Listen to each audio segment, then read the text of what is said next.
For 3 years, the people of Sutterville bought their reed mats, their willow switches, and their clean water from a woman they once called the Mud Queen. But before the mats, before the willow groves and the spring-fed ponds, and the long lines of families carrying buckets through the cattails, before any of that, there was just a woman on a brown horse riding into a valley where nobody was waiting for her. Stay with me. In the summer of 1883, Enola Halford came into the Bitterroot Valley on a draft horse named Grit.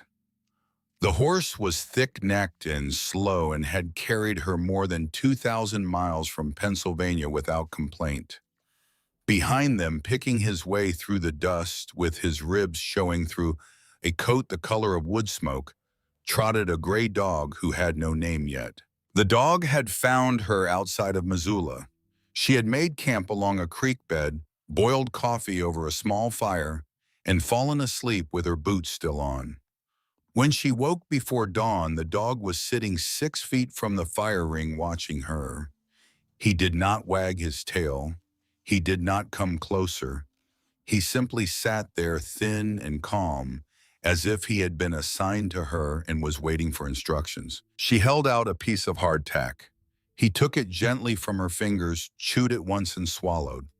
Then he sat down again. She named him Sedge after the grass that grew in every wet place she had ever known.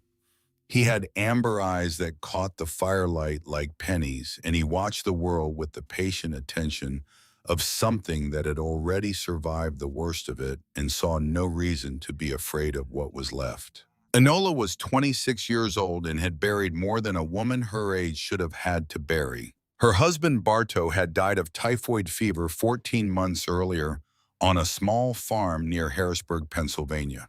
He had been sick for 9 days. On the 6th day, he stopped recognizing her voice. On the 9th, he stopped breathing, and the sound that filled the room after that, the silence of a chest that would not rise again, was a sound Enola would carry for the rest of her life. Her mother had passed the winter before Bartow quietly in her sleep, as if she had simply decided she was finished. Enola found her in the morning lying on her side with one hand tucked under the pillow, her face so peaceful that for a moment Enola thought she was dreaming. She was not dreaming.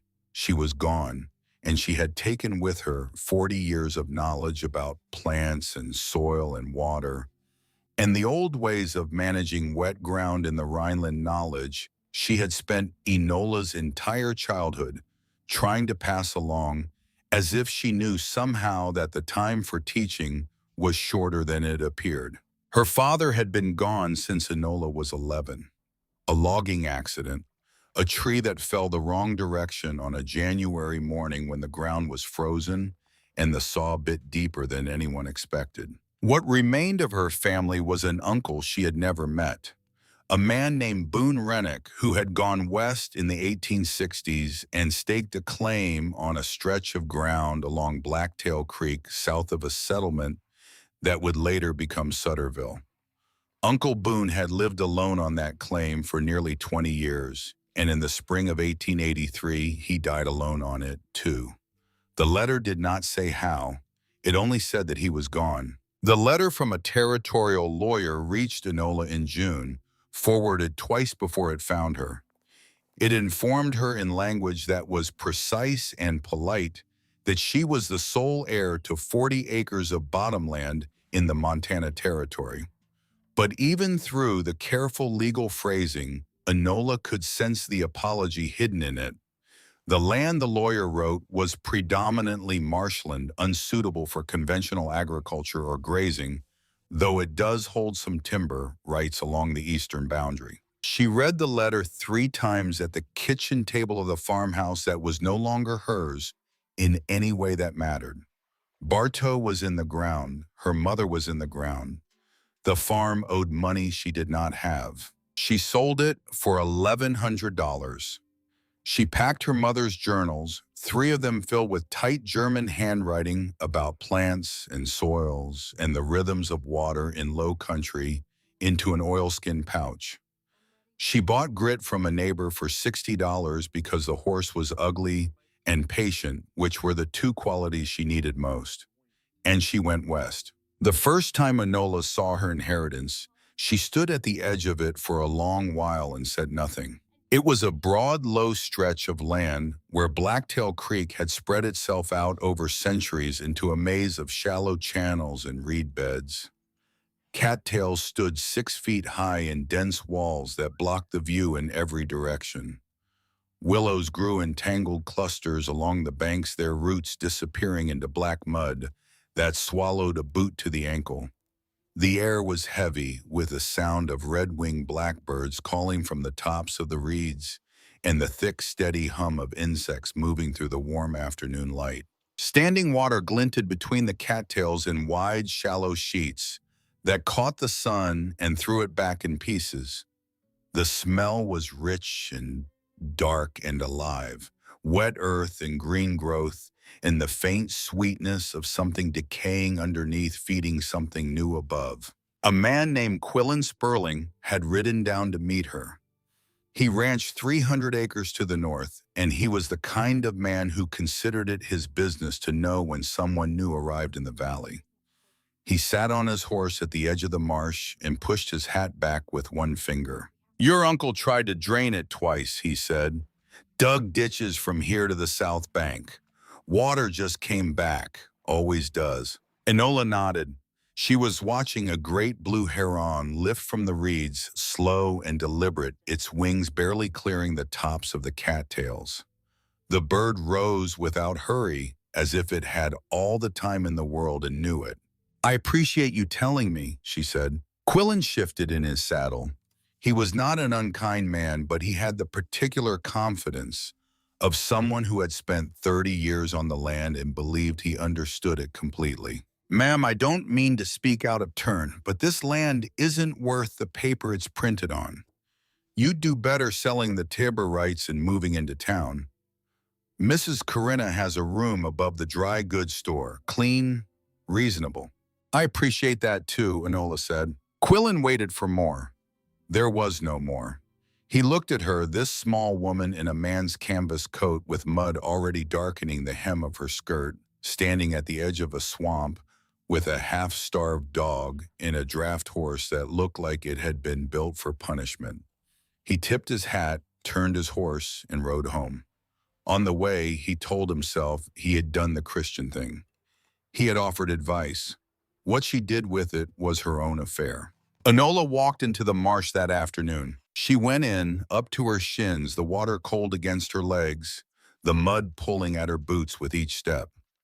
Sedge picked his way along behind her, moving from tussock to tussock, with the careful precision of a creature who understood wet ground instinctively. She carried a willow stick in one hand and her mother's first journal in the other, wrapped in its oilskin against the water. She was out there until dark. What Enola found was what her mother's journals had told her to look for. Beneath the tangle of reeds and cattails, the ground was layered. The top 6 inches were soft black muck, decomposed plant matter, so rich and dark it stained her fingers when she pushed them into it. She could feel the life in it, the density of 1,000 seasons of growth and decay compressed into a skin of earth that hummed with purpose. Below the muck, her stick hit clay, a thick band of it, smooth and dense, holding the water in place like the bottom of a bowl. This was why Uncle Boone's ditches had failed. You could dig all the trenches you wanted, but the clay held the water where it was, and the water had nowhere else to go. But the clay was not solid everywhere. Through hairline fractures and narrow seams, cold water moved from somewhere deeper, a spring or a network of springs feeding the marsh from below.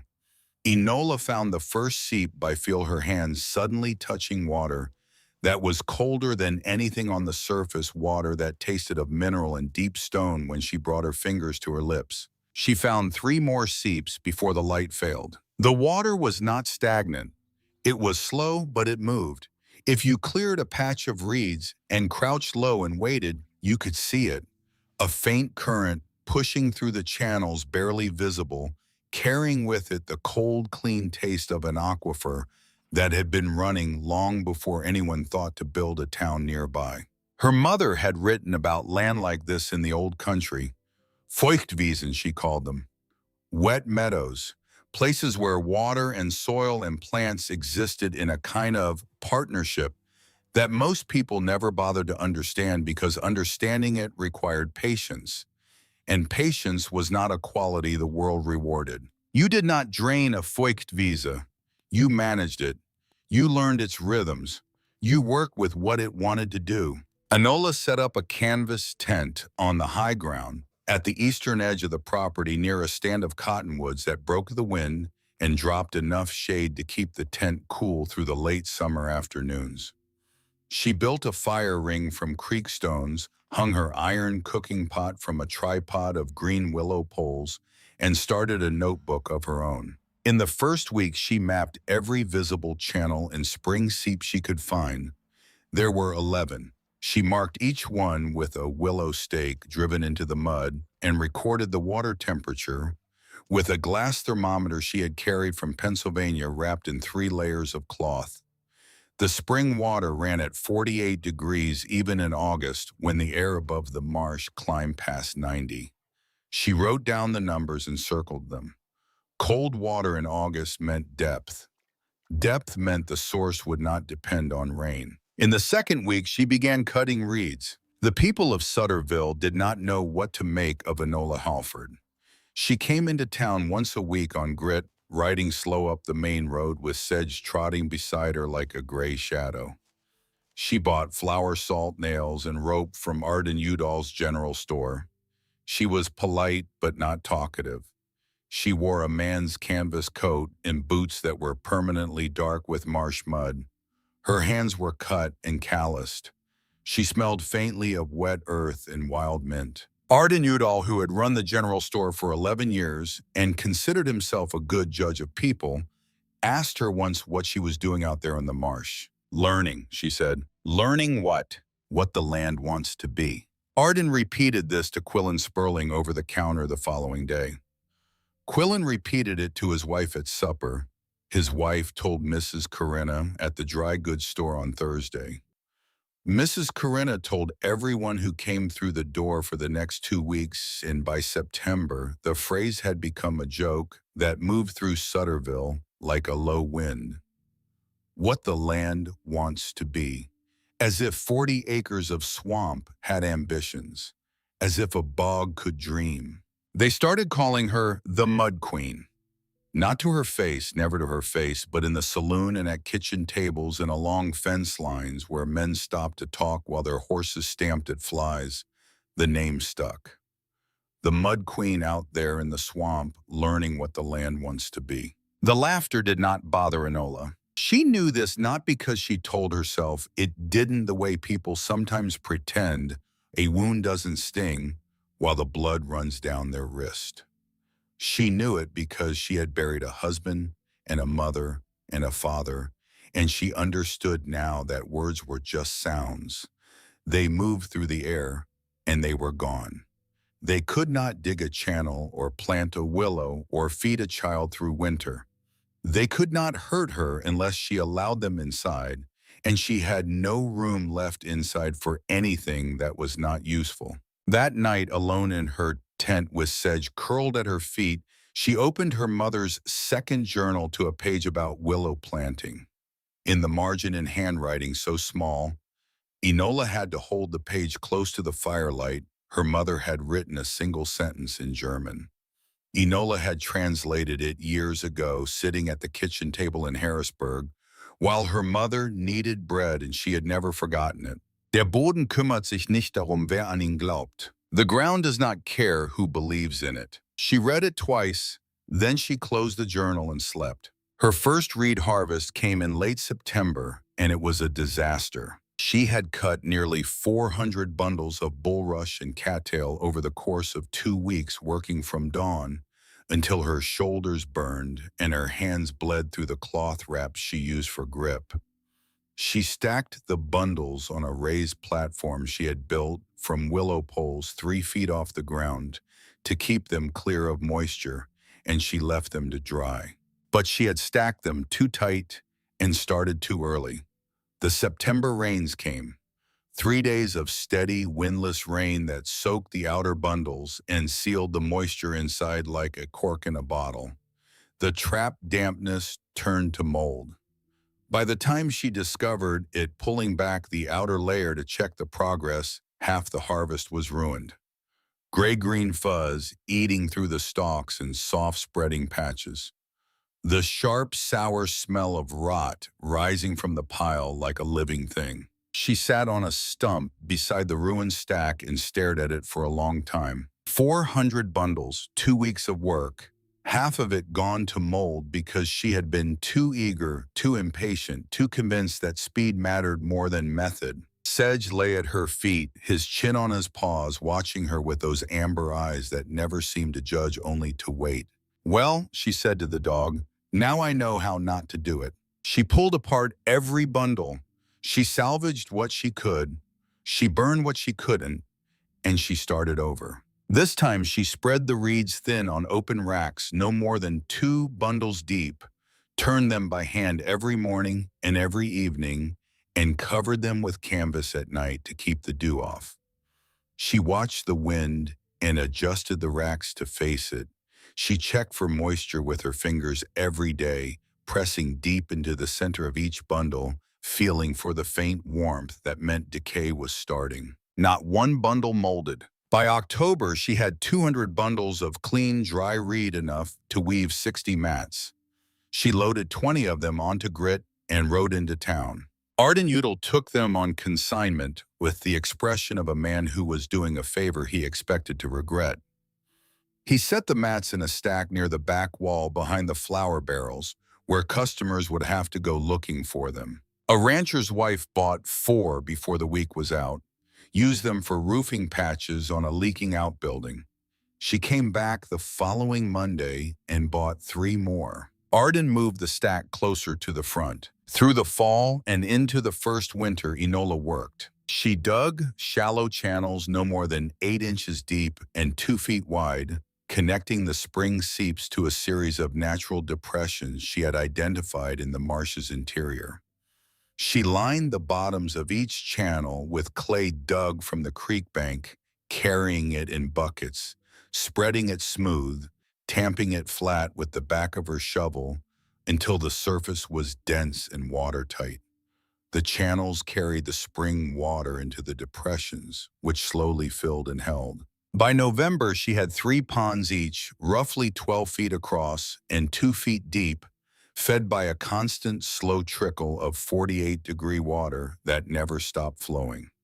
She planted 60 willow cuttings along the pond edges, each one driven into the mud at an angle the way her mother's journal described the bud end, buried deep where the moisture would reach him. The growing tip pointed toward the light. She harvested wild mint from the marsh edges, dried it in bundles hung from the ridge pole of her tent, and sold it in town for a nickel a bunch. She gathered cattail roots, boiled them into a thick, starchy paste, and found it could stretch a pot of stew for 3 days. The marsh was already feeding her. She just had to learn its menu. Quillen Sperling rode by in November. He sat on his horse at the edge of the property, watching Enola dig her boots sunk in the mud, her shovel rising and falling in a steady rhythm.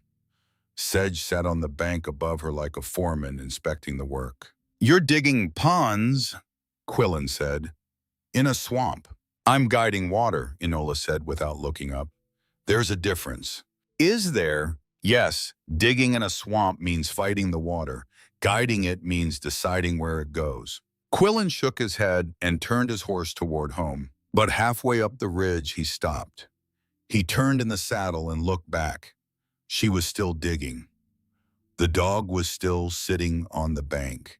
The sound of her shovel carried clearly in the cold November air, a steady rhythm metal striking clay, and beneath it, the quiet murmur of water finding the path she had made for it. He sat there longer than he meant to. Then he rode home. That evening at the supper table, his wife asked him about the Marsh woman. Quillen was quiet for a moment, buttering his bread with unusual attention. "She said something today," he said, about guiding water instead of fighting it. He paused. I've been thinking about it. His wife waited. Quillen shook his head. Probably nothing, he said, and changed the subject. In early December, a man named Garvin Murdoch rode onto Enola's property without announcement. Garvin was a timberman, thick through the shoulders, red-faced from weather and drink, with hands that looked like they had been carved from the same wood he cut for a living. He swung down from his horse and walked to where Enola was splitting cattail stalks outside her tent. Sedge rising to his feet beside her with a low sound that was not quite a growl, but was not far from one. "Mrs. Halford," Garvin said. He did not remove his hat. "I've got a contract with your uncle, signed before he died. Gives me the right to cut timber along your eastern boundary." He held out a folded paper. Enola wiped her hands on her coat and took it.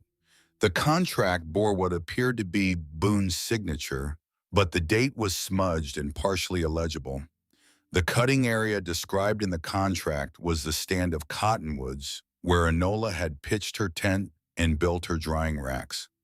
Her only shelter, her only high ground. "I'll need to have this reviewed by the territorial lawyer," she said. "I don't have time for lawyers, ma'am. Cutting season's short. I've got 2 men ready to start marking trees tomorrow." "Then your men will have to wait." Garvin Murdoch looked at her. He was not accustomed to waiting, and he was not accustomed to being told to wait by a woman who weighed 120 pounds and smelled like creek mud. "With respect, Mrs. Halford, that contract is legal and binding." "Maybe it is, but until I know that those trees stay standing." Garvin came back the next morning with 2 men and a crosscut saw. They walked into the cottonwood stand and began marking trunks with white paint. Enola heard the commotion from the marsh where she was digging and walked up the slope to the tree line. Mud on her boots, mud on her hands, sedge at her side. She stood at the edge of the trees and spoke clearly enough for all 3 men to hear. "You cut these trees, you'll have to cut through me first." Garvin looked at her. A small woman in a filthy coat standing in front of a cottonwood with a gray dog beside her. He almost laughed, but something in her voice, or maybe something in the dog's amber eyes, stopped him. He told his men to put down the saw. He said he would be back with proper documentation. He did not come back for 3 weeks. Enola wrote to the territorial lawyer that afternoon. The letter took 8 days to arrive and 12 days to receive an answer. During those 12 days, she did not sleep well. She lay in her tent listening to the wind in the cottonwoods and imagining the sound of a saw biting into the trunks. Sedge pressed against her in the dark, and she put her hand on his side and felt his heartbeat slow and steady, and told herself that a heartbeat was a kind of promise, that as long as she could feel it, she was not alone. The lawyer's reply was clear. Boone's contract with Garvin Murdoch contained no survivorship clause. The agreement terminated upon Boone's death. Garvin had no legal right to cut timber on Enola's land. Garvin received this news from the lawyer directly by letter, and he did not take it well. He did not ride out to Enola's property again. He did not apologize. But he mentioned her name in the saloon with a bitterness that went beyond the lost timber contract, a bitterness that had something to do with being refused by a woman in front of his own men on land that he still believed should have been handled by someone who understood how the world actually worked. "Wait for the dry season," he told anyone who would listen. "She'll be sitting on a pile of dead reeds begging for table scraps." Some men laughed. A few did not. Quillen Sperling, who was sitting in the corner, heard the remark and said nothing. But he remembered it. The first winter was hard. Temperatures dropped to 15 below zero in January. The wind came down from the mountains and moved across the marsh without obstruction, carrying a cold so sharp it felt like something with edges. Enola moved from the tent into a small cabin she had framed from cottonwood logs, the walls chinked with marsh clay, mixed with cattail fluff that she pressed into every crack and seam with her fingers. The clay dried hard and held the wind out better than she had expected. Not perfectly, but enough.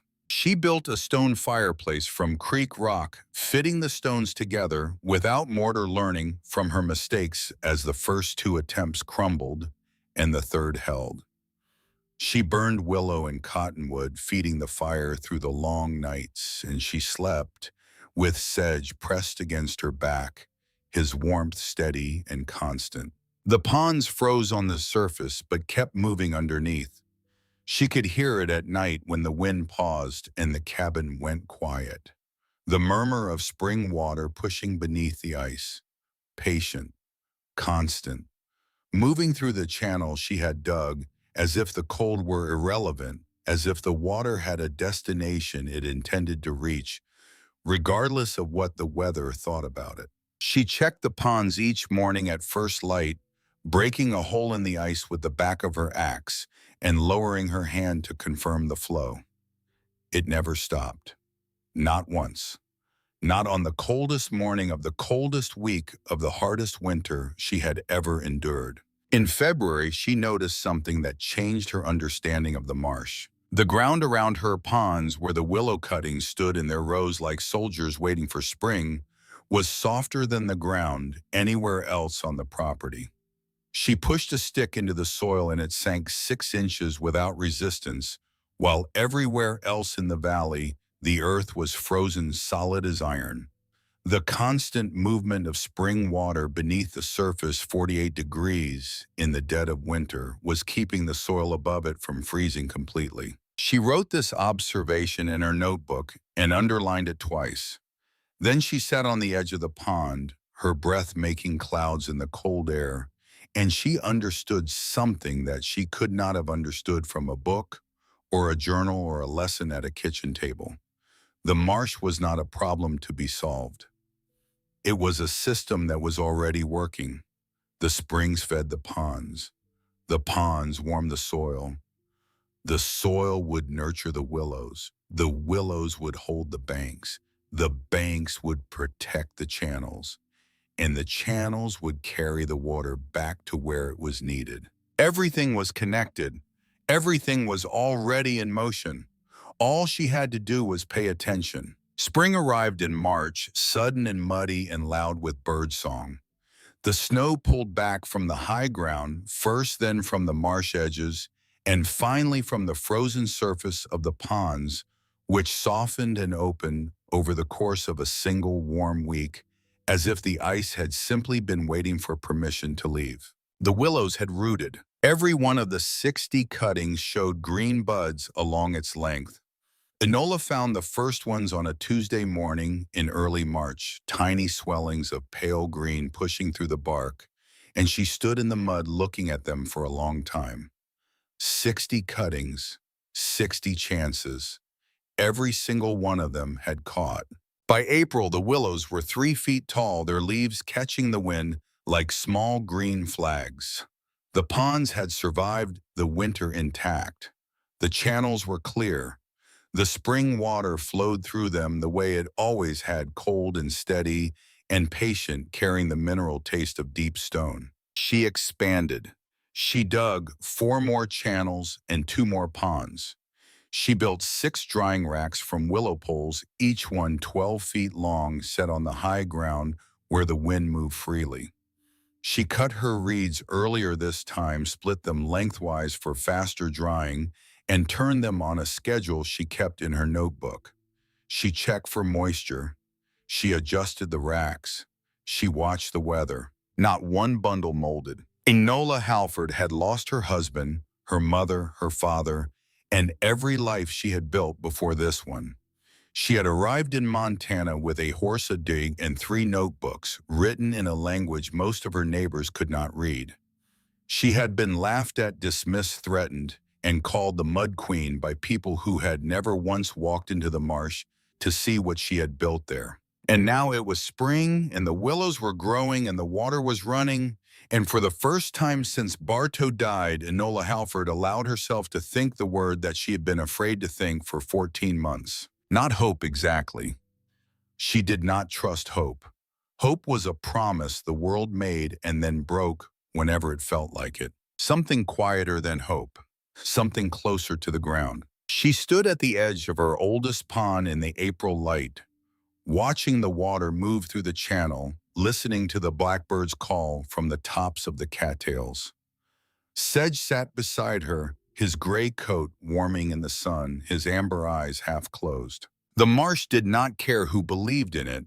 It was doing what it had always done, growing, flowing, feeding whatever had the patience to stay.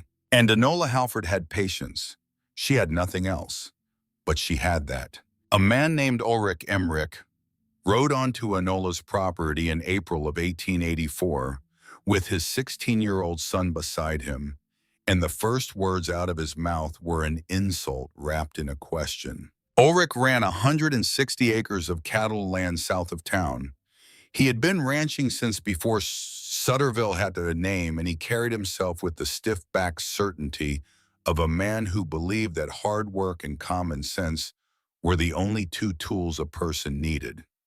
He had heard about the Marsh woman from the counter at Arden Udall's store, from the saloon from his wife, who had heard it from Mrs. Corinna. He had come to see for himself. He sat on his horse at the edge of the property with his arms folded across his chest and watched Enola pulling cattail roots from the shallows.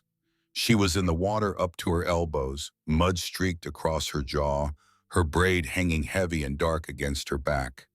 Sedge sat on the bank above her, with his chin lifted, watching Ulrich with the focused attention of a dog who had already decided he did not like what he saw but would wait before saying so. "No offense, Mrs. Halford," Ulrich said, "but I've got a bog on my South 40 that breeds nothing but mosquitoes and heartache. You telling me I should be out there weaving baskets instead of draining it?" Enola pulled a cattail root from the mud. It was thick as her thumb, pale and clean, trailing thin white fibers like thread. "I'm telling you the mosquitoes are there because the water doesn't move," she said. She held up the root. "If the water moved, you'd have food growing instead of flies." Ulrich's son laughed. Ulrich did not. He looked at the root in her hand, then at the channels behind her, then at the rows of willows along the pond edges, now 4 feet tall and leafing out in the spring warmth. Something about the scene did not match what he had expected. He had expected a lunatic in a swamp. What he was looking at was something else, something organized, something that had a logic to it, but he did not have the vocabulary to describe it. And he was not the kind of man who admitted when he was looking at something he did not understand. He told the story at the saloon that evening. "The Marsh woman thinks standing water is a pantry," he said, and the room laughed. Someone suggested they ought to send her a cookbook for frogs. Ulrich's son added that the dog looked like it was running the operation, and that got the biggest laugh of all. Garvin Murdoch was in the saloon that night. He sat at the far end of the bar with a whiskey in front of him, and when the laughter settled, he spoke loud enough for every man in the room to hear. "Wait for the dry season. She'll be sitting on a pile of dead mud begging the lot of you for water." It was not a prediction, it was a wish, and a few men noticed the difference. Enola heard about the saloon conversation the following week when she came into town for supplies. She heard it from Mrs. Corinna, who told her while wrapping a paper parcel of dried beans, not out of cruelty, but out of the particular compulsion some people have to deliver bad news in a helpful tone. Enola said nothing.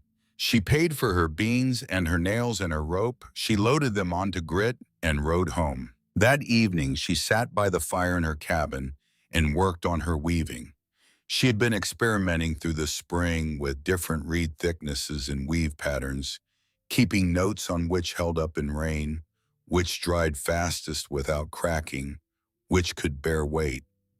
Her hands moved in the rhythm her mother had taught her years ago, in the kitchen in Harrisburg, hand over hand, the pattern old and sure. By May, she had developed 3 distinct weaves, a tight pattern that shed water like oiled canvas, a loose, open pattern that let the breeze pass through for ventilation, and a double-layered construction for heavy roofing that she tested by pouring a full bucket of water across it and watching the water bead and roll off without a single drop passing through. She also discovered that the marsh produced more than reeds and willows. Along the higher banks where the ground was damp but not flooded, she found wild chamomile yarrow and a dense stand of horsetail fern that her mother's journals identified as useful for scouring pots and polishing metal. She harvested these in small bunches, dried them alongside the mint, and added them to her inventory. By June, she was selling in 3 towns. Ard and Udall kept a standing order for 10 mats a week. A woman in Dillon bought every basket Enola could produce and resold them to mining camps at twice the price. The herb bundles moved steadily to women who knew their uses and quietly to a few who pretended they did not. The marsh grasses grew back as fast as she could cut them. Every reed she removed made space for 3 more. The system fed itself. And then the sky changed. It started in late June with a week of dry wind out of the south wind that came across the open range carrying dust and the smell of baked earth. The wind did not stop after a week. It continued into a second week, then a third, and by the middle of July, the sky had taken on a color that the old-timers in Sutterville recognized and feared. A flat metallic brass day after day and with no clouds and no mercy, and no sign that it intended to change. The creeks dried up first. The small ones that fed the homesteads east of town slowed to a trickle in the first week of July, then stopped altogether, their beds turning to cracked mud and smooth, dry stones that clicked underfoot. The grass on the open range turned yellow, then brown, then brittle as old paper. Grasshoppers moved through in waves, stripping what the sun had left. Wells began to fail. The shallow ones went first, dug wells 15 or 20 feet deep that depended on surface water filtering down through the soil. When the surface water vanished, the wells followed. The Ives family's well, which had served their homestead for 9 years without interruption, went dry on the 14th of July. Vashti Ives stood over the stone ring that morning and lowered the bucket on its rope and heard it hit bottom with a dreary hollow thud. She pulled it up, empty. She lowered it again, empty again. She stood there for a long time with the rope in her hands, and then she went inside and told her 3 children they would be washing with a cup of water apiece until further notice. By August, the deeper wells were dropping. Quillen Sperling's well, which had never failed in 14 years of continuous use, produced only a cupful of silty water per hour. He stood over it one morning at dawn, lowered the bucket, and brought it up with nothing but damp sand stuck to the bottom. He set the bucket down gently on the stone rim. He did not swear. He did not kick the bucket or slam his fist against the well housing. He just stood there looking at the wet sand, and then he walked away across the yard to where his wife was watching from the porch. "How bad?" she asked. "Bad enough," he said. Cattle began to die. Not in large numbers, not yet, but the weakest ones. The calves born late in the spring and the older cows whose teeth were worn and whose bodies had no reserves left to draw from. They stood in the fields with their heads low and their sides heaving, waiting for water that was not coming. Ranchers hauled barrels from the Bitterroot River 6 miles to the north, but the river itself was lower than anyone could remember. The hauling cost $2 a barrel, and a family of 4 with livestock could go through a barrel in 2 days. Gardens withered. Tomato plants turned black from the roots up. Potato hills cracked open in the heat, exposing pale tubers to the sun.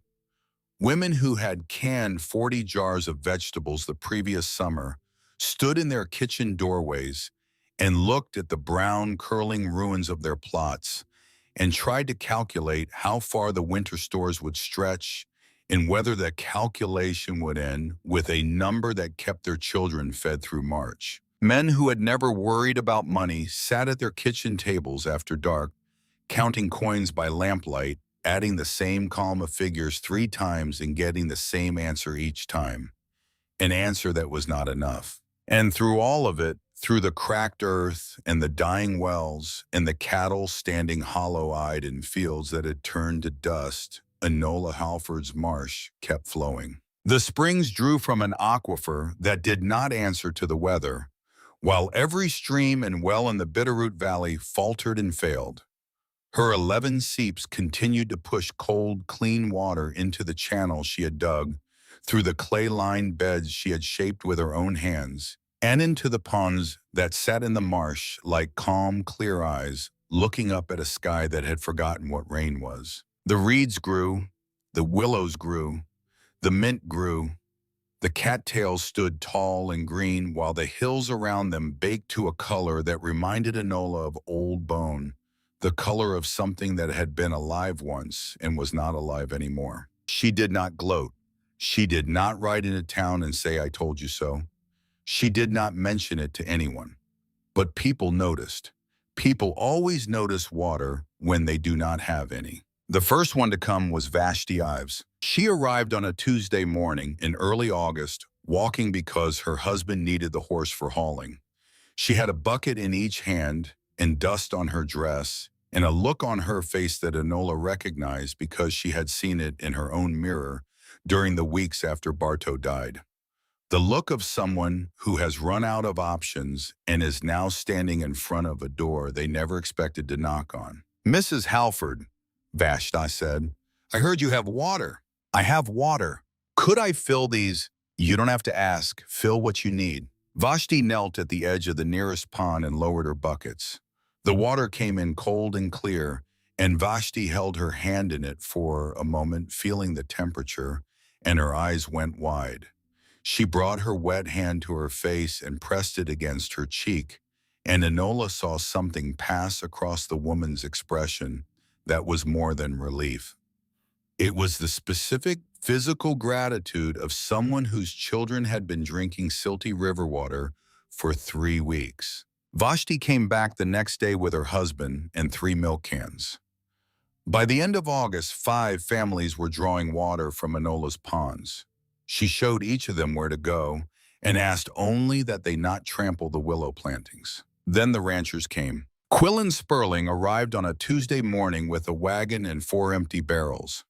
Enola was working in the shallows when she heard the wagon wheels, and she climbed up the bank to find Quillen standing beside his team with his hat in both hands. He was holding the hat the way a man holds something when he does not know what else to do with his hands. "Mrs. Halford," he said, "I owe you an apology." "You don't owe me anything, Mr. Sperling. I told you this land was worthless. I told you to sell the timber and move to town. You told me what you believed. What I believed was wrong." He stood there for a long moment, turning the hat slowly in his hands, looking past her at the ponds and the channels and the willows that were now 8 feet tall, their leaves catching the August light.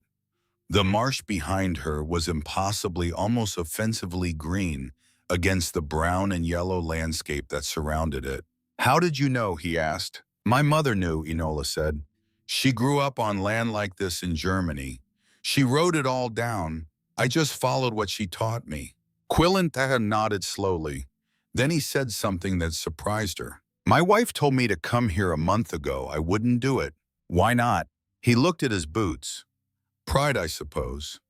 A man doesn't like to admit that the person he laughed at was right and he was wrong.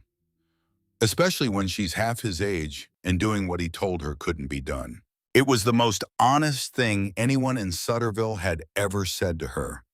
Enola did not know how to respond to honesty that raw, so she responded the only way she knew how. "Your barrels are empty, Mr. Sperling.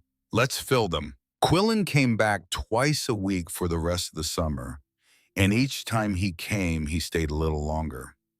He asked questions about the channels. He examined the clay lining. He watched the way the water moved through the system, slow and purposeful. He was learning, though he would not have used that word. In the 3rd week of August, while the valley baked and the river dropped another 6 inches, Garvin Murdoch started talking. not to Enola.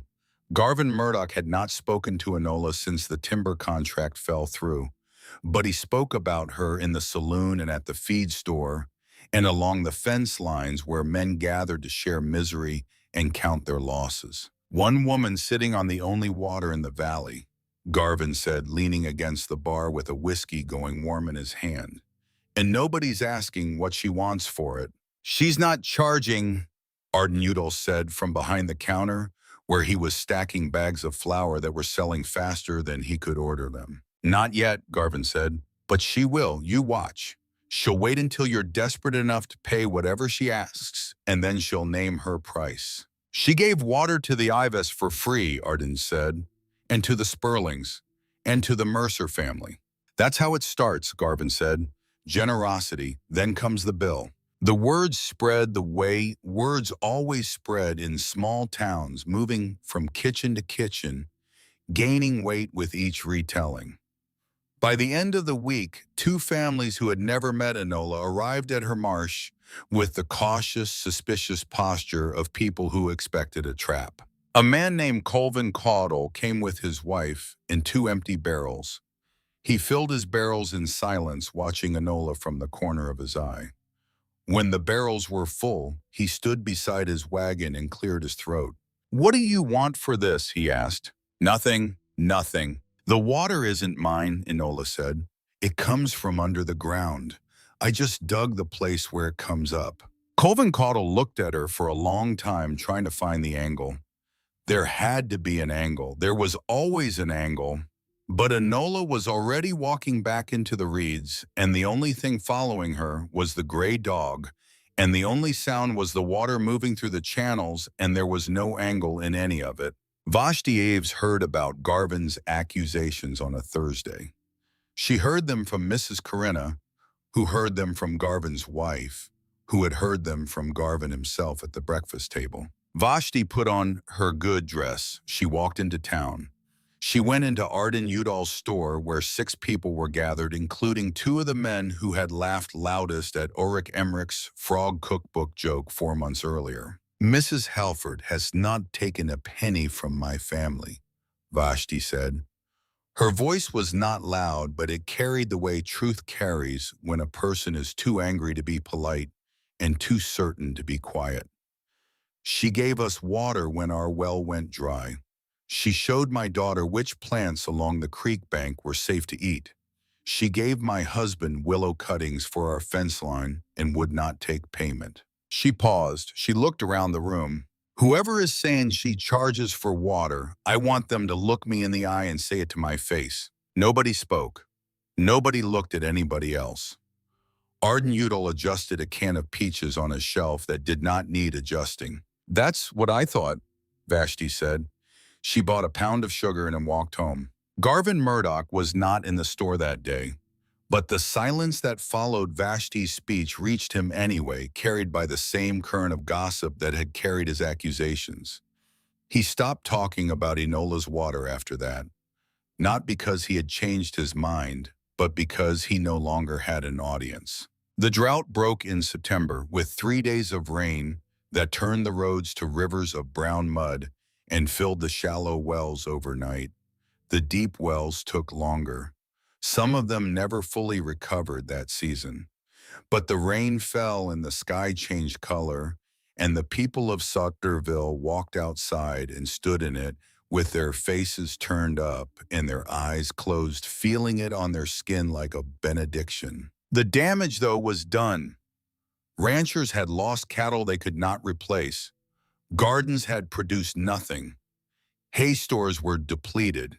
2 families east of town had already packed their wagons and left for the Bitterroot River Valley, where the water table was higher and the future seemed less uncertain. Enola's Marsh had carried the valley through the worst of it, and the name changed, not officially, not by proclamation or consensus, but gradually, one conversation at a time, one kitchen table at a time.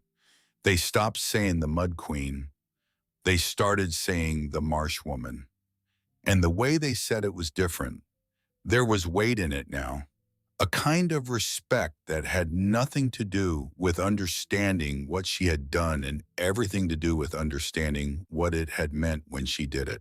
In October, when the nights turned cold and the cottonwoods went gold along the creek, Quillen Sperling asked Enola to teach him. Not a marsh pond, he said quickly, as if he needed to establish that he was not trying to copy her entirely, only borrow a piece.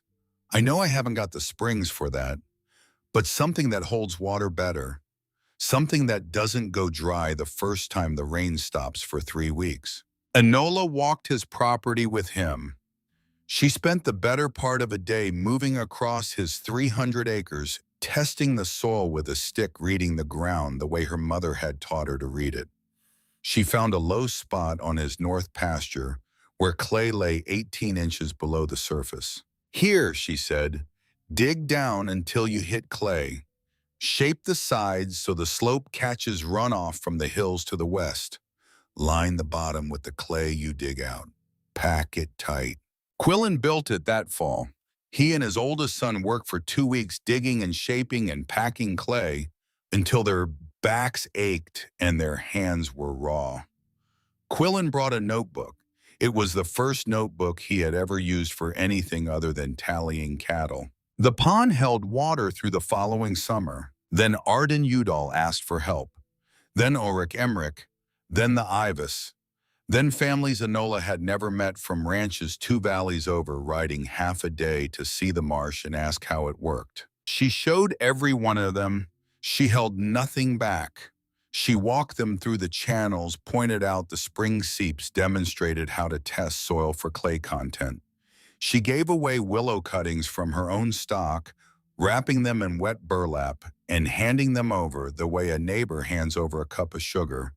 She lent out her mother's journals, translated the German passages herself, and copied the diagrams onto fresh paper with careful, steady lines so that others could keep them. Why? Arden asked her once, standing in a store with a stack of her mats on the counter. You could charge for this. People would pay good money for what you know. Enola set down the mat she was arranging and looked at him. Knowledge isn't like gold, Arden. Gold gets smaller when you share it. Knowledge gets bigger. Arden Udall was not a philosophical man. He sold flour and nails and rope and did not spend much time thinking about the nature of things. But he told his wife what Enola said that evening, and his wife told Mrs. Corinna, and by the end of the week, the sentence had moved through Sutterville the same way the Mud Queen joke had moved through it a year earlier, except this time nobody laughed. On a cold night in late November, Enola woke to the sound of Sedge barking. Sedge almost never barked. In the 16 months she had known him, she could count on one hand the number of times he had raised his voice. He was a bone who communicated through posture and movement and the subtle shifting of his amber eyes, not through sound. When Sedge barked, something was wrong. She pulled on her boots and her coat and stepped outside into the cold. The moon was half full, throwing enough light across the marsh to see the outlines of her drying racks on the high ground to the south. 2 of the 6 racks had been pulled down. They lay on the ground in a tangle of broken willow poles, the reed bundles she had been drying scattered across the frozen earth. The work of 2 weeks not destroyed entirely, but damaged, set back. She walked to the racks and crouched in the moonlight. Boot prints in the frost. Large boots, a man's boots, leading away to the south toward the creek crossing that connected her property to the road. She pressed her fingers into one of the prints and felt the sharp edge of the impression. Fresh. Within the hour. She did not know for certain who had done it, but she knew. The way you know a storm is coming before the clouds arrive, by the pressure in the air, by the particular quality of the silence before the wind. She rebuilt the racks the next day. It took her from dawn until mid-afternoon, working alone, setting new poles, lashing the joints with rope, restacking the scattered reed bundles. Sedge lay nearby, watching the tree line with an attention that he did not relax until sundown. When Quillen Sperling came for water 2 days later and saw the new racks standing where the old ones had been, He stopped his wagon and looked at them. He had been coming to the marsh long enough now to know the racks by sight, and these were not the same ones. "What happened to your racks?" he asked. "Wind," Enola said. Quillen looked at the scheme. It was clear and still. There had been no wind for 4 days. He looked at Enola. She looked back at him with an expression that was not asking for help and was not inviting questions and was not showing weakness of any kind. It was simply a face that had made a decision about how to handle something and was not interested in revisiting that decision. Quillen filled his barrels and drove home. The following week, Garvin Murdoch received visitors. Quillen Sperling rode to his property with Ulrich Emmerich and 2 other ranchers whose families had drawn water from Enola's ponds through the worst of the drought. They did not dismount. They sat on their horses in Garvin's yard while his dogs barked and his wife watched from the kitchen window. Quillen spoke. He spoke quietly the way men speak when they want to be certain that every word lands exactly where they intend it to land. "Mrs. Halford supplied water to my family all summer, Garvin, free of charge. She did the same for Ulrich's family and the Aves, and the Mercer family, and the Codal family. She never asked for a thing." He paused. He adjusted his hat. "I think you should know that before the wind blows into anyone's drying racks again." Garvin Murdoch stood in his doorway and said nothing. His face was red, but whether from anger or shame or the cold November air, none of the men on horseback could say for certain. They rode away without waiting for a response. Garvin Murdoch never caused trouble at Enola's property again. He also never apologized. He simply became a silence in the valley, a man who stopped talking about the Marsh woman entirely as if she had ceased to exist in his version of the world. And perhaps that was the closest thing to peace that a man like Garvin Murdoch was capable of offering. The winter of 1884 settled over the Bitterroot Valley like a held breath. Enola worked through it. She wove mats and baskets by firelight in the cabin, while the snow piled against the walls and the temperature dropped into numbers that made the mercury retreat to the bottom of the glass. Sedge and Fern lay together by the fire. Fern was Sedge's daughter, born that fall from a litter he had sired with a ranch dog from the Sperling place. Enola had kept her because she could not look at the puppy's gray coat and amber eyes and let her go to a stranger. Fern was 3 months old and already showed her father's temperament. She watched the world with the same quiet focus, the same calm attention, as if she understood that the most important things reveal themselves only to those who are willing to sit still and wait. On the last night of December, Enola sat at her table by the light of a candle and opened her notebook to a fresh page. She wrote the date. She wrote a list of everything the Marsh had produced that year.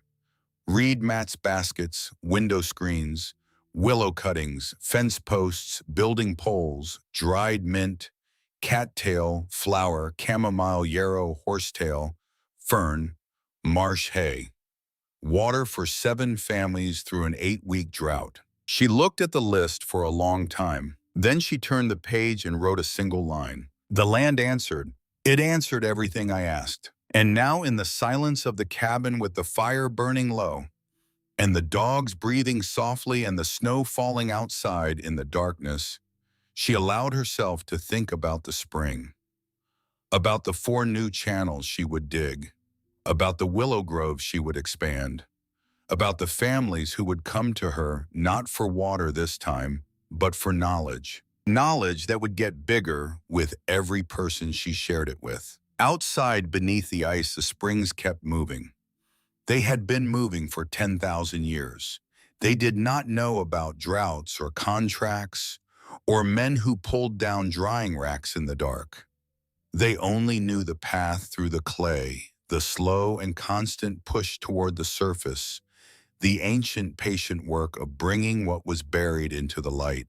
And in a cabin on the high ground, a woman who had arrived in this valley with nothing but a horse and a dog and her dead mother's notebooks was becoming something that nobody in Sutterville had predicted, and nobody, not even Enola herself, fully understood yet. She was becoming the reason the valley would survive what was coming next. The first spring, after sedge died, a late frost killed the chamomile. Enola discovered it on a March morning in 1887 when the ground was still hard from a cold snap that had arrived without warning 3 nights earlier. She walked the upper banks where the chamomile grew in low, dense mats along the south-facing slope and found the plants blackened and collapsed. Their small white flowers turned to brown tissue that crumbled between her fingers. 3 seasons of careful harvesting, of learning exactly when to pick and how much to leave for regrowth, gone in a single night of temperatures that had no business arriving that late in the year. She crouched at the edge of the dead patch and pressed her palm against the frozen ground. Fern stood behind her, ears forward, watching the tree line with an alertness that had sharpened since her father's death, as if she had inherited not only his appearance, but his sense of responsibility. Enola did not swear. She did not sit on a stump and stare the way she had stared at the moldy reeds 3.5 years ago. That was a younger woman's reaction, the response of someone still learning how loss worked. She was not that woman anymore. She stood up, brushed the dead chamomile from her hands, and walked down to the marsh to check whether the frost had damaged anything else. It had not. The willows were untouched, their buds swelling on schedule. The reed beds showed no damage. The ponds ran clear and cold. The frost had struck only the high ground, only the exposed slope where the chamomile grew, because that slope faced the open sky and had no canopy to hold the warmth. By afternoon, she had a plan. She transplanted chamomile seedlings from a second smaller patch she had found near the creek bank, moving them to the sheltered side of the willow grove, where the tree canopy would trap heat on cold nights. The transplants struggled through April, wilted in May, and by June had established themselves in soil that was damper and richer than their original location. By August, the new patch was producing flowers at twice the density of the old one. She wrote in her notebook, "Failure is information. Cold kills chamomile on exposed ground. Willows protect what grows beneath them. Move the chamomile to the willows." The marsh already had the answer. I just had to ask the right question. That summer, a family named Lorimer arrived in Sutterville from Nebraska. They had lost their farm to a bank foreclosure and had come west with 2 wagons, 4 children, and almost nothing else. The father, a man named Orrin Lorimer, was tall and gaunt, with the hollowed look of someone who had been carrying something heavier than luggage for a very long time. They camped on public land north of town for 3 weeks while Orrin looked for work. He found day labor at the lumber mill and occasional fencing jobs on the ranches outside of town. His wife Jessamine washed clothes for the boarding house. The children, the oldest 12 and the youngest 4, occupied themselves with the serious, quiet industry of children who understood without being told that their family was balanced on something narrow and uncertain. Arden Udall mentioned the Lorimers to Enola one Thursday when she came in with a load of mats. He mentioned them casually, the way people mention things when they want someone else to act, but do not want to be the one who suggests it. "They've got nothing, Bishong," Arden said, stacking the mats behind the counter. 4 kids. Orrin's working himself thin. Jessamine looks like she hasn't slept since Nebraska. Enola loaded her supplies onto Grit and rode north. She found the Lorimer camp at the edge of a creek, 2 canvas tents pitched between cottonwoods, a cook fire with an iron pot hanging from a tripod, 4 children sitting in a row on a fallen log, eating cornbread from their hands. Orrin was sharpening a fence tool on a stone. Jessamine was mending a shirt with thread so worn it was nearly transparent. Enola dismounted and walked into the camp without waiting to be invited.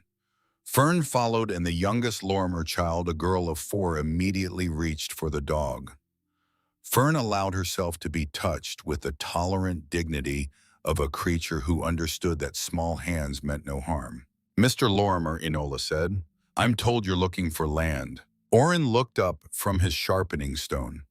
He had the careful eyes of a man who had learned to be cautious about offers that seemed too generous because, in his experience, generosity always came with a cost that revealed itself later. "I'm looking for work," he said. "Land takes money I don't have.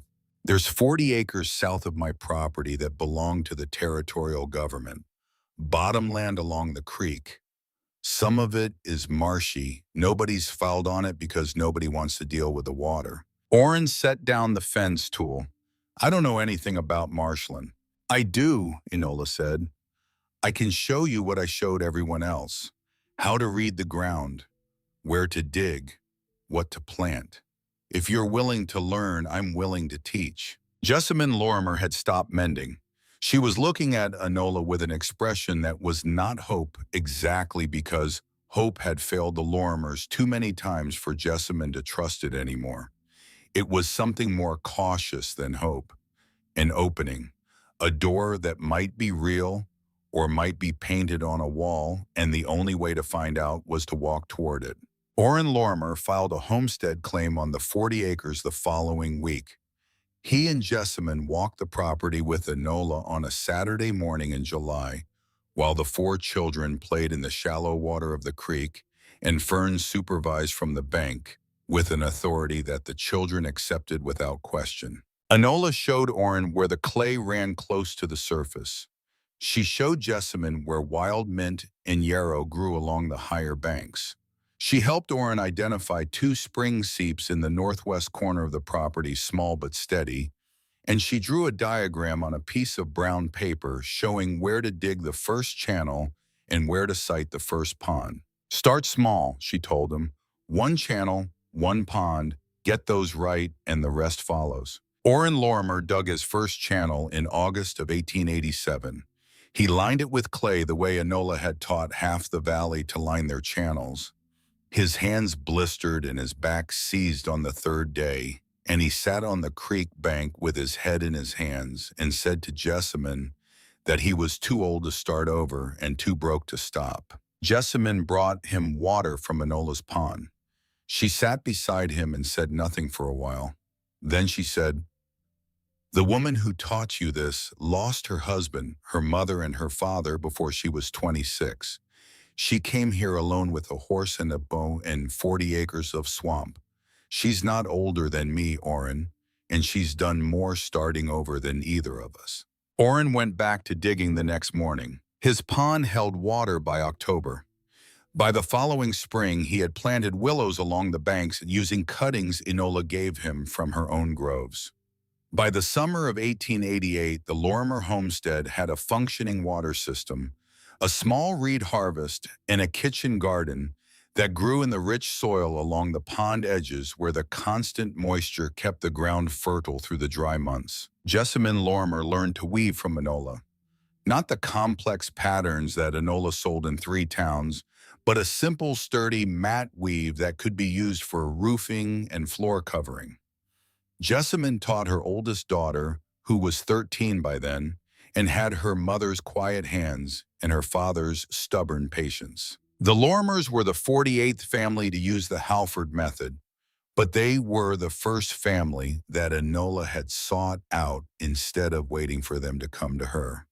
And that difference mattered to her in a way she did not fully understand until later, when she sat in her cabin on a November evening and realized that she had spent 4 years giving knowledge to anyone who asked for it, but she had never once gone looking for someone who needed it but did not know enough to ask. The asking was easy.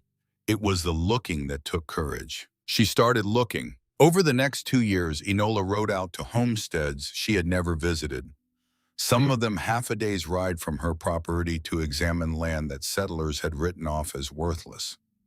Not every piece of ground could support the method. Some lacked clay, some lacked springs. Some were too steep or too alkaline or too far from water of any kind to benefit from channeling and ponding. She told those families honestly that she could not help them, and she was surprised by how much that honesty cost her, how heavy it felt to ride away from a family's kitchen table, knowing she had nothing to offer them but the truth. But some properties responded. A homestead in the next valley had a seep that the owner had been filling with gravel for 3 years because it made his corral muddy. Enola showed him how to redirect it into a lined channel that fed a pond on a south pasture. The mud dried up.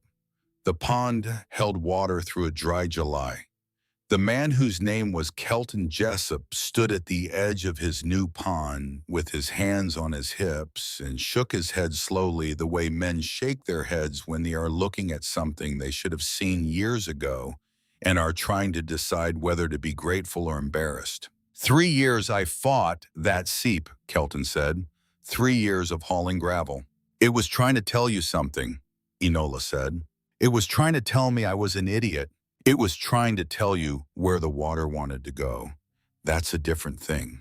A widow named Mavis Whitaker, who ran a small goat operation on 60 acres east of Sutterville, had a seasonal creek that flooded every spring and dried to dust every August.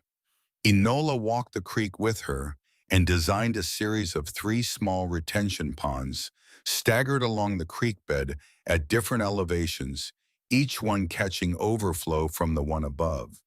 The system slowed the spring flood, captured the water, and released it gradually through the summer. Mavis Whitaker's goats drank from those ponds through 2 dry summers without interruption.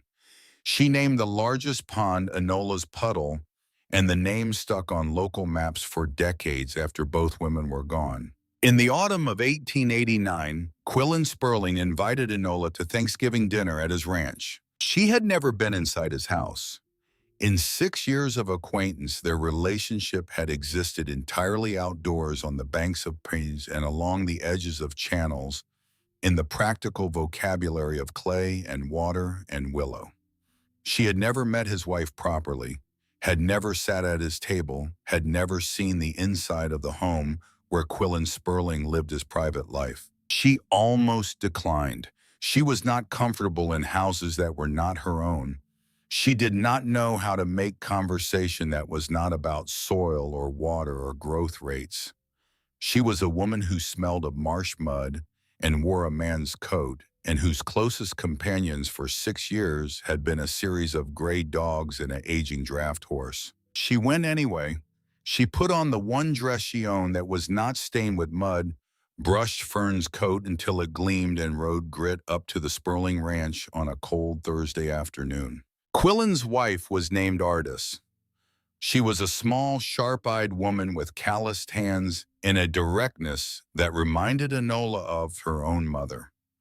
Artis had set the table with a white cloth and the good china and a centerpiece of dried wildflowers that she had arranged with an artistry that made Enola pause in the doorway. "Don't just stand there," Artis said. "The turkey's getting cold, and Quillen's been talking about you for 6 years. I'd like to finally have a conversation." There were 11 people at the table. Quillen and Artis, their 3 grown sons, and 2 of their wives, a grandson who was 2 years old and more interested in Fern than in turkey and Enola. The food was abundant.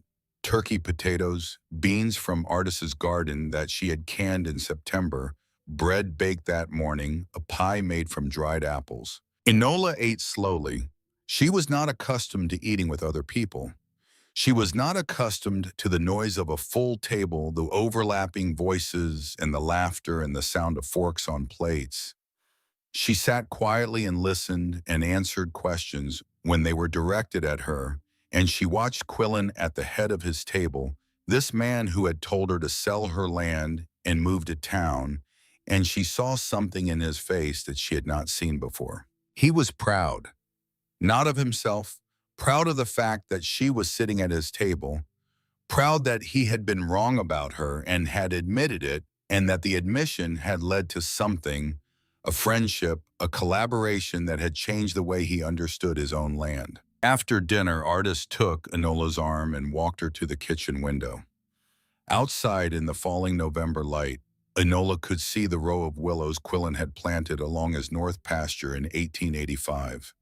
They were tall now, their bare branches dark against the gray sky, their roots holding ground that had once eroded with every spring rain. "He planted those the year you taught him," Artis said. He goes out and looks at them every morning, every single morning. He stands there with his coffee and looks at those trees. She paused. He never told you that, did he? No, he wouldn't. He's not that kind of man. But I am that kind of woman, and I wanted you to know. Enola looked at the willows through the kitchen window. She thought of the 60 cuttings she had planted in the mud of her first ponds in the autumn of 1883, driven in at an angle bare sticks in black muck. She thought of her mother's diagrams, the careful lines and annotations, the patience of a woman who drew instructions for a daughter who might need them someday and who would be alone when she did. "Thank you, artist," she said. "Thank you," artist said, for showing him he could still learn something. The years after that moved with a rhythm that Enola understood because it was the rhythm of the marsh itself. Growth and harvest, expansion and rest. Seasons that repeated but were never identical, each one building on the one before. Grit died in the winter of 1890. He was old, far older than any draft horse had a right to be, and he went down in his stall on a January night when the temperature was well below zero. Enola found him in the morning lying on his side in the straw, his great body still warm. She had owned him for 7 years. He had carried her from Pennsylvania to Montana. He had hauled supplies and reed bundles and fence posts and the 100 small cargoes that a life on the land requires. He had done it without complaint and without recognition, and Enola, kneeling beside him in the cold stable, understood for the first time that loyalty was not a word. It was an accumulation. It was every mile walked, every load carried, every morning that a horse stood waiting at a gate because that was where he was supposed to be. She bought a young mare from the Sperlings that spring, a roan with a calm eye and a willing step. She named her Bracket after the fungi that grew on the cottonwood trunks because the horse had a dark marking on her shoulder that was shaped like a shelf mushroom, and because Enola believed that names should come from the place where a creature lived, not from the place where its owner wished it had. The marsh continued to deepen. Each year brought refinements that Enola recorded in her notebooks. She discovered that willow leaves fallen into the ponds in autumn broke down over winter into a rich sediment that nourished the reed beds the following spring. She learned that horsetail fern planted along the upper banks stabilized slopes that tended to erode during heavy rain. She found that small native trout that found their way into the ponds through the spring-fed channels kept the insect population in balance and eliminated the need for the mosquito management that still plagued properties without moving water. Every discovery led to another discovery. The trout attracted kingfishers. The kingfishers nested in the clay banks along the creek, and their burrows aerated the soil, which improved drainage on the high ground. The improved drainage allowed her to plant a kitchen garden on the upper slope, where tomatoes and beans and squash grew in soil that was dark and loose and held moisture without becoming waterlogged. The garden fed her. The marsh fed the garden. The springs fed the marsh. And underneath it all, deep in the stone and the clay and the slow geological patience of the aquifer, the water moved the way it had always moved, answering to a logic that was older than the valley and the mountains, and the name that someone had given to the creek. By 1905, Enola had stopped thinking of the marsh as something she managed. It managed itself. She was its student, not its master, and the distinction mattered to her in a way that she could not have articulated to someone who had not spent 22 years watching water move through clay. But there was one more thing that happened before the article, one more event that Enola did not tell Kellebrek about because it was private and because some things belong only to the person who lived them. In the summer of 1903, a letter arrived from Harrisburg, Pennsylvania. It was from the family who had bought the farm where Enola had lived with Bartow, the farm she had sold for $1,100 20 years earlier. The family's name was Dunning. The letter was from the daughter, a woman named Lorna Dunning, who was now in her 30s and had been living on the farm her entire life. Lorna wrote that she had found something while cleaning out the attic of the farmhouse.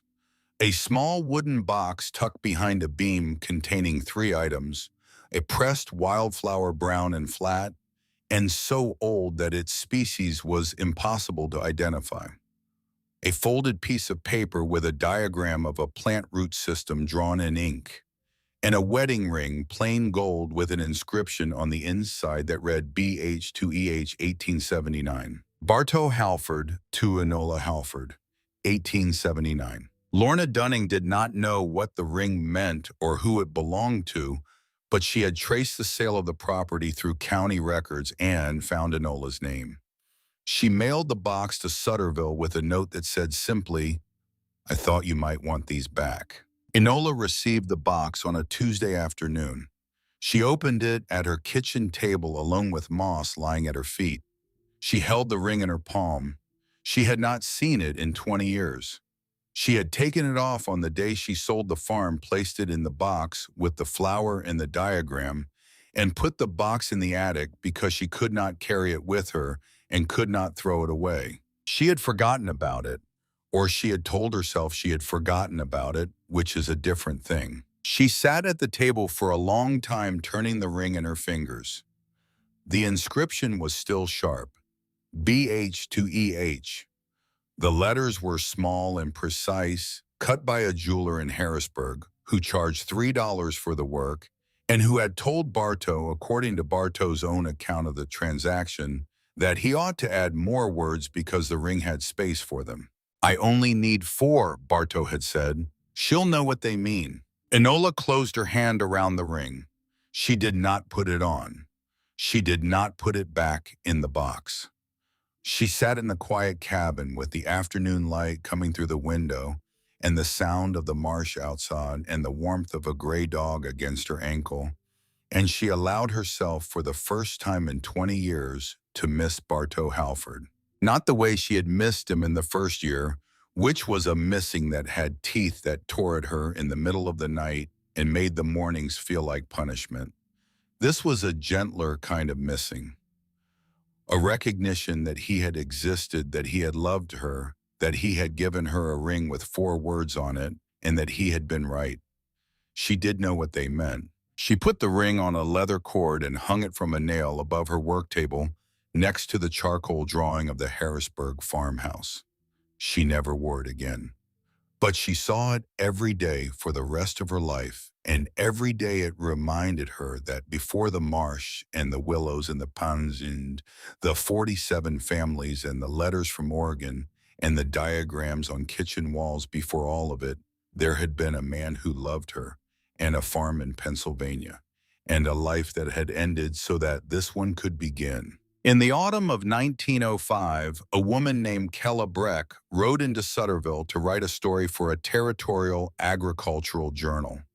She had spent 3 months tracking a method of water management that had spread across 4 counties in western Montana. Everywhere she went, the ranchers and homesteaders told her the same thing. They had learned it from diagrams. The diagrams came from a woman on Blacktail Creek. They sent her to Enola. Enola was 48 years old. Her hair had gone gray at the temples, and her hands were scarred and knotted from 22 years of cutting and weaving and digging. She still wore the same kind of canvas coat she had worn the day she rode into the valley, and her boots were the same dark color they had always been. Fern had died 3 years earlier, but her daughter, a dog named Moss with a gray coat and amber eyes, and the same watchful stillness that had characterized every dog in the line since Sedge walked at Enola's side. The marsh had become something extraordinary. 12 ponds held water year-round. Willow groves lined the banks in dense, orderly rows, harvested on a 7-year rotation. The reed beds were divided into sections, each cut on its 3-year cycle. A stone-lined channel carried spring water to a gravity-fed cistern that supplied not only Enola's homestead, but 3 neighboring properties. 47 families in the valley used techniques Enola had taught them. 11 clay-lined ponds dotted ranches from Sutterville to the Bitterroot. Her willow cuttings grew on 23 properties.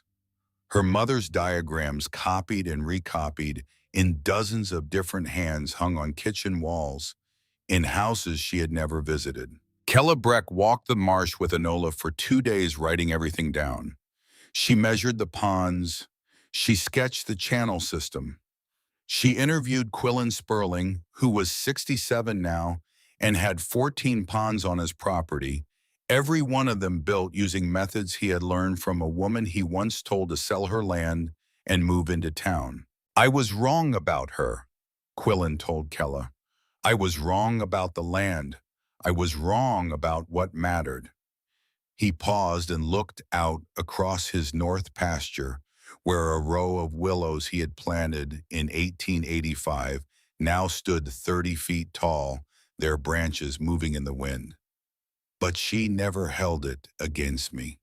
Never once. That is the part I think about." On the second evening, sitting by the fire outside Enola's cabin, Kella asked the question that everyone eventually asked. "How did you know this would work?" Enola was quiet for a while. The fire cracked and settled. Moss lay beside her, watching the flames with the calm, focused attention that was her inheritance. "I did not know," Enola said. "Not for certain. But my mother taught me something when I was young. She said that most people look at a piece of land and see what they wish it was. They wish the marsh was dry. They wish the clay was loam. They wish the hillside was flat. And they spend their whole lives trying to make the land into something it does not want to be." She picked up a willow stick and pushed the coals, and the fire brightened, throwing light across her weathered face. "My mother said the trick was to look at a piece of land and see what it already was, and then ask yourself what it was trying to do. If the ground holds water, it is trying to be a pond. If the reeds grow back every time you cut them, they are trying to feed you. If the willows root in the mud, they are trying to hold the bank together." She set the stick down. "I did not change the marsh. I just stopped fighting it." Enola did not tell Kella about the ring. She did not tell anyone. Some things are not stories. They are rooms inside a person where only one person has ever lived. The title was simple: The Halford Method, Marsh Management for the Western Homesteader. The article came out in January 1906 and brought the letters and the questions and the requests for diagrams that would occupy Enola's winter evenings for the next 2 years. She answered them all. She sent the willow cuttings and the copied diagrams and the careful explanations written in longhand on ruled paper. She did it because her mother had done it for her, sitting at a kitchen table in Harrisburg, translating knowledge from German to English, from memory to paper, from one generation to the next. Because knowledge is not a thing you own. It is a thing you carry, and carrying it means passing it on. On a cool morning in September of 1908, Enola Halford walked the marsh for the 25,000th time. She did not count her walks, but if she had, the number would have been close to that. 25 years of mornings, 25 years of following the channels, checking the ponds, reading the willows, listening to the water. 25 years of a conversation between a woman and a piece of ground that most people would have walked away from on the first day. Moss walked beside her. The dog was 7 years old in the fullness of her strength, her gray coat thick and clean, her amber eyes scanning the reed beds with the focused attention that had been passed down through 3 generations of dogs who had never been trained to do anything except pay attention, which was the only training that mattered. The willows along the oldest channel had turned gold. Their leaves were loosening, beginning the slow release that would cover the water's surface with a layer of gold that would sink and darken and feed the reed beds through the winter. Enola reached up and touched a branch as she passed. The bark was rough under her fingers, ridged and gray, the texture of something that had endured. She walked to the second pond and stopped. A great blue heron stood in the shallows. It was not the same heron she had watched lift from the reeds on the day she arrived in 1883. That bird was long dead, but herons had nested in the marsh every year since, and each generation returned to the same shallows, stood in the same patient posture, watched the same water with the same yellow eye. The birds did not know the name of the woman who had shaped the ponds where they hunted. They did not need to know. They only needed the water to be clean, and the shallows to be clear, and the fish to be there. And all of those things were there because Enola had listened to what the ground was trying to tell her and had built accordingly. She stood at the edge of the pond and watched the heron. The morning was quiet. The sky was the color of washed linen. The air smelled of mint and wet earth and the particular crispness of early autumn in the mountains, a smell that carried in it both the memory of summer and the promise of cold. Her knees ached. Her hands were stiff. Her left shoulder protested when she raised her arm above her head, a complaint lodged by 25 years of shoveling clay.